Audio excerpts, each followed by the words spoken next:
Session 28. There are few of us who do not need warm and nourishing relationships to lead a fulfilled life.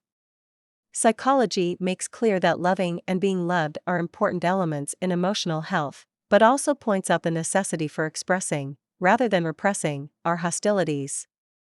You know how good you feel once you blow off steam? And how much closer you can become attached to someone once you directly and honestly vent your anger, resentment, or irritation instead of bottling it up and seething in fury. It is a mark of your own emotional maturity if you can accept hostility as well as dish it out.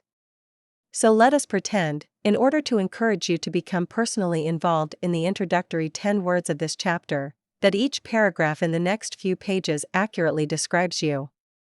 What label exactly fits your personality? Ideas. 1. Slave driver, you make everyone toe the mark, right down to the last centimeter. You exact blind, unquestioning obedience, demand the strictest conformity to rules, however arbitrary or tyrannical, and will not tolerate the slightest deviation from your orders. You are, in short, the very epitome of the army drill sergeant. You are a martinet. 2. Bootlicker, you toady to rich or influential people, catering to their vanity, flattering their ego. You are the personification of the traditional ward healer, you out-yes the Hollywood yes men. And on top of all these unpleasant characteristics, you're a complete hypocrite. All your servile attentions and unceasing adulation spring from your own selfish desires to get ahead, not out of any sincere admiration. You cultivate people of power or property so that you can curry favor at the opportune moment. You are a sycophant. 3. Dabbler, often, though not necessarily, a person of independent income, you engage superficially in the pursuit of one of the fine arts, painting, writing, sculpturing, composing, etc. You do this largely for your own amusement and not to achieve any professional competence, nor are you at all interested in monetary rewards. Your artistic efforts are simply a means of passing time pleasantly. You are a dilettante. 4. Battle axe, you are a loudmouthed, shrewish, turbulent woman, you're quarrelsome and aggressive, possessing none of those gentle and tender qualities stereotypically associated with femininity. You're strong-minded, unyielding, sharp-tongued, and dangerous. You can curse like a stevedore and yell like a fishwife, and often do. You are a virago.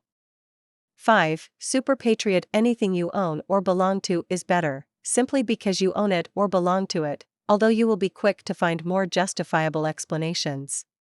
Your religion, whatever it may be, is far superior to any other, your political party is the only honest one, your neighborhood puts all others in the city in the shade, members of your own sex are more intelligent, more worthy, more emotionally secure, and in every way far better than people of the opposite sex. Your car is faster, more fun to drive, and gets better gas mileage than any other, no matter in what price range, and of course your country and its customs leave nothing to be desired.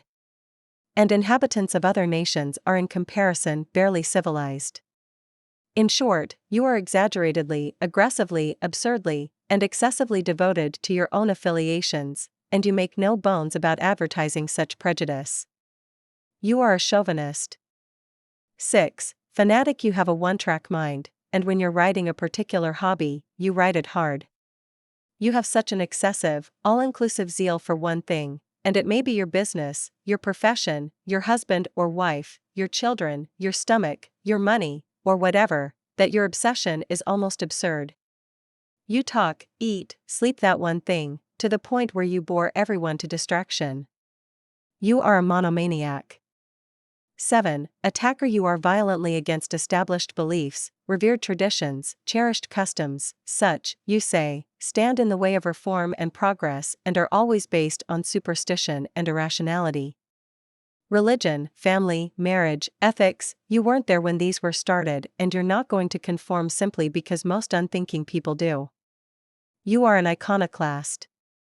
8. Skeptic, there is no God, that's your position and you're not going to budge from it. You are an atheist.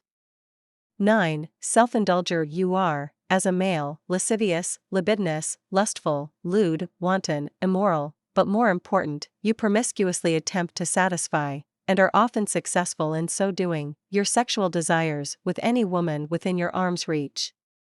You are a lecher. 10. Worrier, you are always sick, though no doctor can find an organic cause for your ailments. You know you have ulcers, though medical tests show a healthy stomach. You have heart palpitations, but a cardiogram fails to show any abnormality. Your headaches are caused, you're sure of it, by a rapidly growing brain tumor, yet X-rays show nothing wrong. These maladies are not imaginary, however, to you they are most real, non-existent as they may be in fact. And as you travel from doctor to doctor, futilely seeking confirmation of your imminent death, you become more and more convinced that you're too weak to go on much longer. Organically, of course, there's nothing the matter with you. Perhaps tensions, insecurities, or a need for attention is taking the form of simulated bodily ills. You are a hypochondriac.